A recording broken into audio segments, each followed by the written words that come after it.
This poster highlights the MARC to Dublin Core metadata transformation and the use of the automation toolkit to streamline the metadata process, a necessary step in a large-scale digitization project that promotes the accessibility to scholarly materials. In the fall of 2021, a metadata working group was created and charged to streamline the process of evaluating and refining metadata for a retrospective thesis and dissertations digitization, TDD, project at the University of Houston Libraries.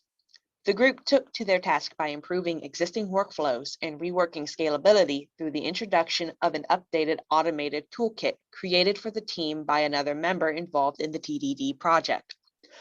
In phase 1, MARC records are used as an existing foundation. During this phase, metadata was transformed into Dublin Core formatted records with MARC Edit and Open Refine. Phase 2 has group members evaluate each Dublin Core metadata record and edit and enhance metadata as needed. As a part of the workflow, copyright status is also evaluated and noted in the metadata record. Phase 3 uses an automated Ruby-based toolkit to aid in scaling production by allowing for batch metadata verification, file sorting, and writing EXIF data to the PDF files. From here, items are ready to move to the ingest phase to be uploaded into DSpace.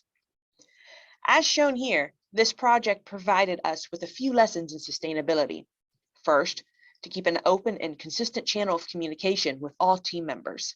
Second, that documentation is extremely important to capture not only the workflows and guidelines, but also crucial for decision-making regarding the project.